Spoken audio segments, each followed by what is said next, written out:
kembali bersama kami di Saling Silang dan ini menarik sekali di saat break saja sudah ada perbincangan karena bicara mengenai Satgas Anti Politik Uang dan Sara untuk Pilkada 2018 memang berdasarkan dari pengalaman-pengalaman sebelumnya begitu ya, tadi dari pengalaman menjadi lawyer untuk salah satu kandidat, tadi juga sebagai konsultan di Bawaslu. Nah, sudah bergabung bersama kita Kombes Pol Martinus Sitompul sebagai Kabak Penum Divisi Humas Polri. Selamat malam, Pak Martinus. Mungkin langsung saja tanyain karena ini terkait dengan Satgas ini KPK dan Polri begitu ya.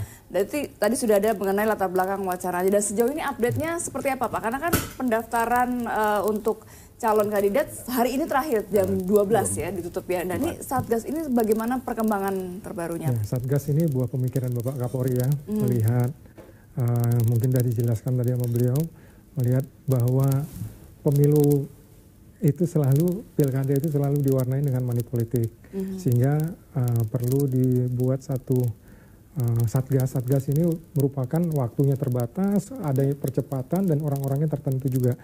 Jadi ini kemudian masih secara internal dulu kita, karena prinsipnya Satgas Money Politik ini nanti adalah membackup Bawaslu.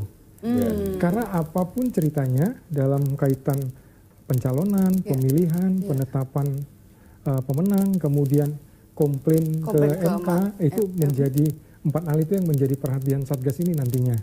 Tapi ini kan masih ranahnya Undang-Undang Pemilu, sehingga kita serahkan nanti kepada Bawaslu sebagai pengawas pelaksanaan pilkada dan sebagai katakanlah badan yang berwenang untuk melihat money politik ini. Sebagaimana undang-undang itu sendiri. Jadi tidak tumpang tindih, artinya juga ada Gakumdu begitu ya, sentra Gakumdu begitu. Nah ini sejauh ini bagaimana nanti untuk mencegah tadi tumpang tindih antara Satgas dengan tadi Gakumdu atau mungkin juga di Bawaslu kan tadi katakan lebih mensupport gitu ya. Kalau Satgas ini sekali lagi ini fungsinya membackup. Jadi karena Bawas ini kan tidak punya peralatan yang canggih katakanlah untuk tapping misalnya, untuk merekam pembicaraan seseorang kan nggak punya ya. Sehingga kita dengan peralatan yang kita backup, nanti kita sajikan data-data itu bahwa ada money politik yang dilakukan pada saat pencalonan, pada saat pemilihan, pada saat penetapan pemenang, dan pada saat nanti ada komplain ke MK. Nah, disitulah kita nanti sajikan data-data kita kepada Bawaslu. Nah, kalau Gakumdu ini kan sendiri adalah bagian dari Bawaslu itu sendiri. Di situ memang ada polisi, di situ ada jaksa, kemudian ada Bawasnya atau Panwas di tingkat kecamatan, kabupaten, kota, sehingga mereka nanti yang akan melakukan penyidikan polisi yang ada di Gakumdu itu. Kalau itu ditindaklanjutin pada proses penindakan. Tapi kalau hanya administrasi saya kira cukup dari Bawaslu saja ya, oke. Dan sudah update-nya sejauh ini sudah bagaimana untuk pembentukan Satgasnya sendiri? Nah, kita ini masih secara internal, nanti kita bawa juga ke Bawaslu, kemudian kita bawa ke KPK. Oke, mungkin bisa ditambahin Pak. Ya, jadi sejalan dengan apa yang disampaikan oleh Pak Martinus. Kebetulan saya kemarin mendampingi Bawaslu ketemu Pak Kapolri ya, audiensi mereka.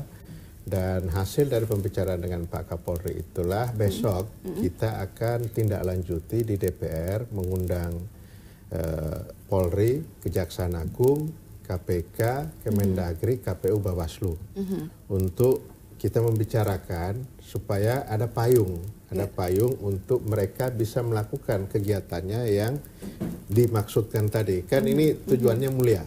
Tapi Pak Kapolri sampaikan, tolong kita di backup juga. Jangan sampai begitu tetap sudah ada jalan. aturan koridornya begitu ya. Makanya besok itu jam 2 DPR ada rapat konsultasi yang melibatkan seluruh fraksi-fraksi.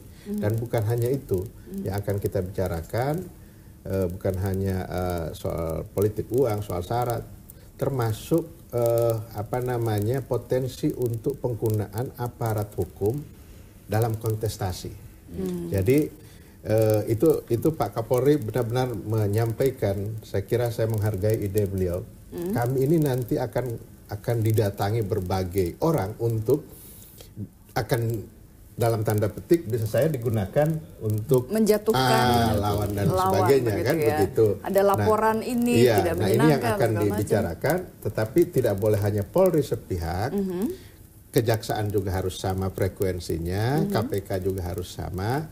Nah itu yang akan kemungkinan akan dituangkan dalam MOU dari penegak hukum itu. Jadi hal-hal itu yang besok akan dikonsultasikan dan insya Allah besok itu langsung Pak Fadlizon yang akan memimpin rapatnya. Karena kalau kita bicara mengenai keresahan akan politik uang atau misalnya kampanye hitam sebelum pendaftaran saja salah satu calon kandidat sudah mundur gitu karena kena kampanye hitam gitu ya. Ya, karena gini memang saya pikir memang tahapan yang dilakukan yang baik oleh Satgas atau perangkat dalam melakukan law enforcement terhadap politik uang itu bukan hanya ketika proses pemilihan ya, tapi mulai penetapan atau pendaftaran calon. Karena kita tahu kan ada quote and quote mahar politik lah namanya, ada transaksi kursi untuk perahu kendaraan dan seterusnya. Dan ini sudah walaupun ngakunya nggak ada.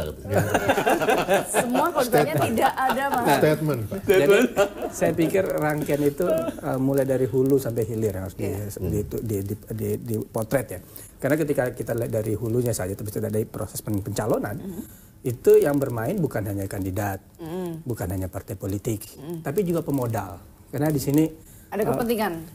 Sangat-sangat. Jadi saya katakan tadi dengan liberalisasi demokratisasi kita, itu para pemain-pemain, para pemodal-pemodal yang menggunakan aparat ataupun kepala daerah untuk kepentingan baik proyek ataupun bisnisnya di sebuah daerah tertentu, mereka berinvestasi. Nah, disinilah dana-dana apakah namanya mahar tadi biasanya muncul dari sana. Nah, saya pikir itu menjadi hal yang penting di awal dari hulu tadi. Nah, berikutnya juga nanti ketika pas pemilihan proses kampanye. Dan kita tahu money politik ini kalau ya sebagai praktisi ya, ketika kita mendampingi kandidat, kita melihat lawan yang melakukan money politik itu bukan hanya di hari H, tapi juga bahkan istilahnya ada DP di awal. Jadi sudah ada pemetaan daerah tertentu, kecamatan tertentu, RT tertentu, RW tertentu, itu sudah ada distribusi. Jadi kantong-kantong suara. Jadi bukan hanya minus 1 atau minus 5, bahkan beberapa di awal kampanye pun sudah ada. Dan tentu yang paling masif di akhir ya, di akhir di minus 1 dan bahkan di hari H. Serangan fajar. Serangan fajar ya. Kalau Pak Mas sekarang bukan hanya serangan fajar, serangan subuh, serangan duha juga ada, bahkan serangan tengah hari. Kenapa? Yang belum mau memilih pun ditarik. Dan bahkan ada kampung yang ada spanduknya menerima serangan fajar. Nah itu lebih parah lagi kan. Oke baik, kita akan lanjutkan kembali perbincangannya usai pariwara. Tetaplah bersama kami.